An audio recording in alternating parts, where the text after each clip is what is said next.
Bear down, fam.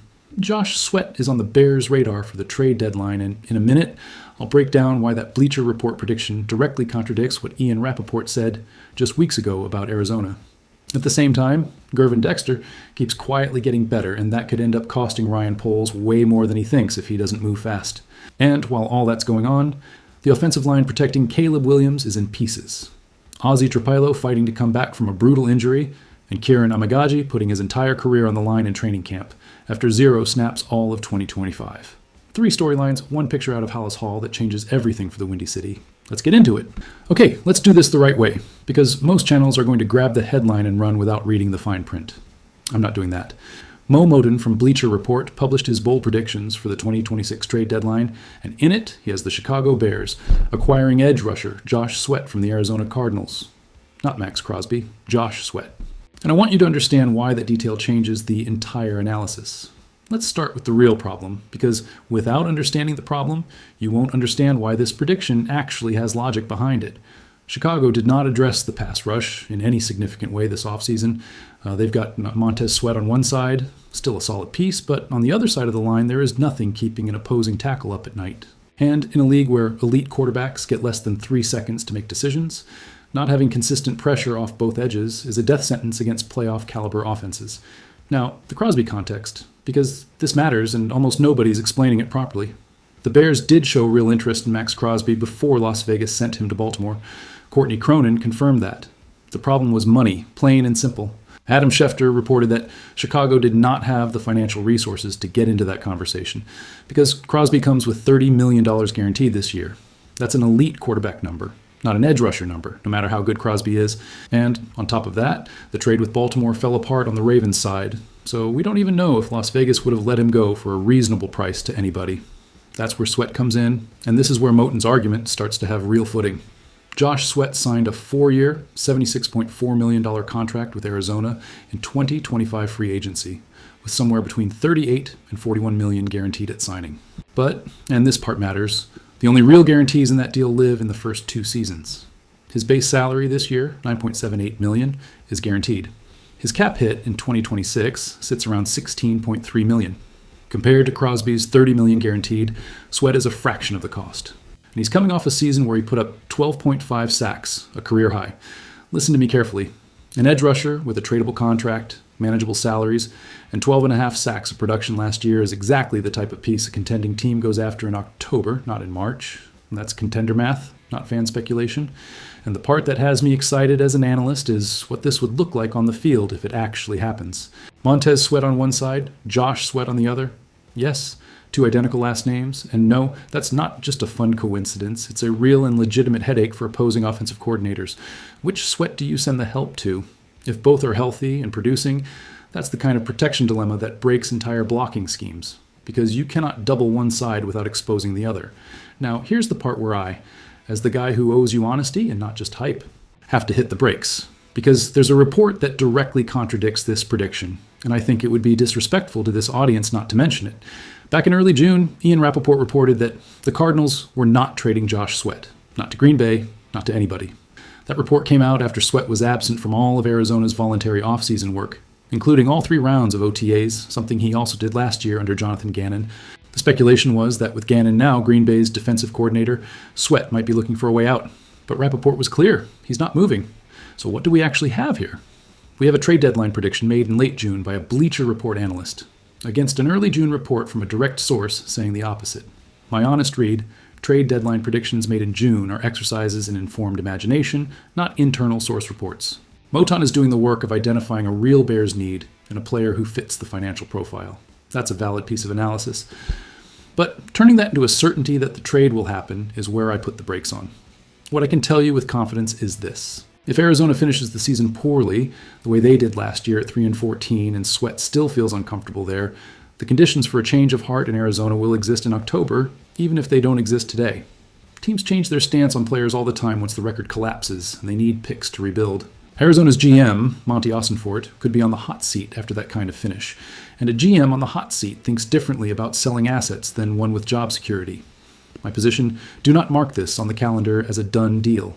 Mark it as a real possibility that depends on how the season starts for both Arizona and Chicago. If the Bears are fighting for the NFC North title in October, and the pass rush is still the soft spot, Ryan Poles is going to make calls. And if Arizona is losing again and Sweat is still unhappy in that locker room, the price on that trade is going to drop considerably. That combination of factors is more likely than people think, but it is not a confirmed trade, not even close. And speaking of money decisions Ryan Poles needs to make before they get complicated, bro, there's another one running quietly in the background that almost nobody's discussing with the urgency it deserves. Let's talk about Gervin Dexter, because this is one of those stories that doesn't generate explosive headlines but can cost you millions of dollars if you ignore it as a front office. Dexter was a second-round pick for the Bears, and he's entering his fourth season in the league. His production curve is clear and ascending. 2.5 sacks in his rookie year, playing in a rotational role, 5 sacks on 39 pressures in year 2, and in his most recent season, 6 sacks on 42 pressures.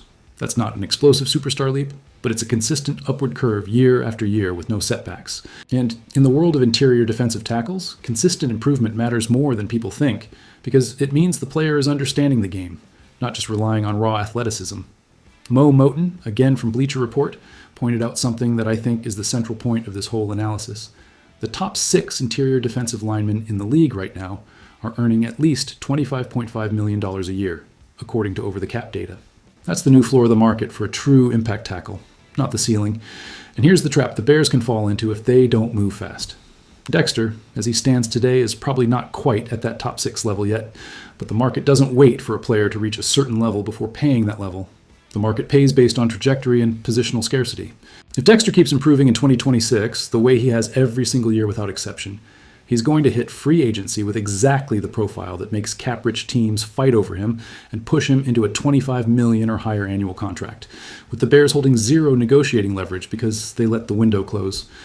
My unfiltered opinion, extending Dexter now, before the 2026 season ends, at something below that $25 million annual number, is the smartest piece of asset management Poles can make right now with this defensive roster. Because if they wait another year and Dexter produces, say, 8 sacks with consistent pressure, you are no longer negotiating with a player who could reach that level. You're negotiating with a player who already proved he got there, and at that point, you lose all your leverage. The open market tends to overpay in exactly those situations, when a player just had his best year right before hitting free agency. And there's an added layer here that the Daw Windy City piece mentions, and I think it's the most honest part of the entire analysis: Dexter's inconsistency. The issue isn't that he's bad, it's that he goes through stretches where you forget he's even on the field. When he's playing at his highest level, he looks like a top interior rusher in the league. But those stretches come and go, and that variability is exactly what makes extending him now a calculated bet rather than a sure thing. But here's the worst case scenario, and I want you to think about this with me. If the Bears don't extend him and Dexter keeps improving, they're going to find themselves paying a big contract in free agency anyway, competing against the rest of the league. And they're still going to feel like they need to bring in another big name on the defensive line because the interior group isn't complete. In other words, they end up paying twice for a problem they could have solved once, today at a discount. My conclusion on Dexter: the consequences of not extending him outweigh the risk of overpaying him. If I were Poles, this is one of the first contracts I'm getting done before the regular season starts, not after. Okay, fam. Now let's move to the offensive line, because this story isn't about money, it's about health, competition, and who earns the right to protect Caleb Williams this year. This story has 3 layers, and all 3 matter for understanding what the line protecting Caleb Williams is going to look like in 2026. Layer 1, Ozzie Trapilo. The second-year tackle was developing into a viable starting left tackle option until he suffered a serious patellar tendon injury on January 26th in the Bears' playoff win over the Green Bay Packers. Yes, you heard that right. The Bears won that wildcard game. But they lost their tackle in the process, and that's a brutal injury for any player, and even worse for an offensive tackle who depends on knee explosion to anchor in pass protection. A workout video surfaced this week showing Trapilo doing upper body training with strength coach Bailey Tangney. Fans noticed something encouraging. He's no longer wearing the hinged knee brace that's typically worn 3 to 4 months after this kind of surgery. That's a positive sign. But, and this matters, none of the clips showed him training his lower body, and that's information too. Full return to activity after this type of injury typically takes 9 to 12 months. The faster end of that range is what happened with Chiefs tackle Josh Simmons. If Trapilo follows that optimistic timeline, the earliest realistic scenario for a return to practice would be late October, which would put him back on the field around weeks 7 through 9 of the season, and he'd still need additional weeks to get back into game shape before even thinking about playing the blind side. My honest take here, Patience is required with Trapilo, and the Bears need to have it too. There is no need to rush a young player back from an injury this serious, no matter how the left tackle situation looks in the first few weeks of the season. Rushing him is a recipe for a bigger disaster. Fans, lower the expectations for now. This is a marathon, not a sprint. Layer 2, the summer work. Terran Armstead, the retired 5-time Pro Bowl tackle for the Saints and Dolphins, continues to be an incredibly valuable resource for Bears offensive linemen this offseason. He shared photos from a recent workout featuring Darnell Wright, Theo Benedette, and Kieran Amagaji training together. And the photos of Wright drew reactions from fans over how jacked he looked. Wright, who has already developed into a top-tier tackle around the league, is on his way to what is probably a major contract in the near future. It's a matter of when, not if. And seeing him training with this level of intensity in July, ahead of training camp, is exactly the kind of professionalism you want to see from a player who's about to cash in big. Layer 3, and this is the one I'm most interested in from a training camp storyline perspective, the competition for the starting left tackle job. With Trapilo out, the battle is between Braxton Jones, Theo Benedette, Kieran Amagaji, and Jedrick Wills Jr. And, according to the most recent reports, Jones is literally running away with that job as training camp approaches. That shouldn't surprise anyone who follows the Bears closely. Jones already has starting experience, he knows the system, and in a year where continuity in protecting Caleb Williams matters more than ever with Ben Johnson trying to fully install his offense, experience carries weight. Benedette, who made 8 starts in 2025 and played left tackle for part of the season, enters his 3rd year and should lock down a spot as a solid top backup. But the story I really want you following is Kieran Amagaji. This kid is entering an absolutely crucial season for his career, coming off 2 disappointing campaigns in a row. He barely played in his rookie year, and he missed all of 2025. 0 snaps. That, for a former 3rd-round pick, is a serious warning sign. If he doesn't take a big step forward in this training camp, there's a real and legitimate scenario where Amagaji gets cut before week 1. And honestly, that's the kind of quiet camp story that can define entire careers in a matter of weeks. My read on the whole offensive line picture: Chicago has right tackle figured out with Wright, has patience with Trapilo in the medium term, and has a legitimate short-term left tackle battle where Jones appears to be out front, but where Amagaji is literally playing for his NFL future. That's exactly the kind of training camp storyline that's going to shape a big part of our coverage in the coming weeks, fam. And to close with something that has nothing to do with cap space or knee injuries, Caleb Williams sent an autographed jersey to Pope Leo XIV. Yes, you read that right. The Pope, who is from Chicago, in fact the first American-born Pope in history, received jersey number 18 through his Caleb Cares Foundation, delivered by the United States Ambassador to the Holy See on July 4th. Caleb wrote the letters AMDG next to his number, honoring his Jesuit high school back in Washington. And this isn't even the first Bears item in the Pope's collection. He already received a personalized jersey shortly after his election, and even a Bulls jersey. Man, even the Vatican has faith in Chicago sports. Let that put a smile on your face after all this cap talk. And that's a wrap. Josh Sweat is a real possibility, but not a confirmed one, for November. Gervin Dexter is a money decision that needs solving before it gets expensive.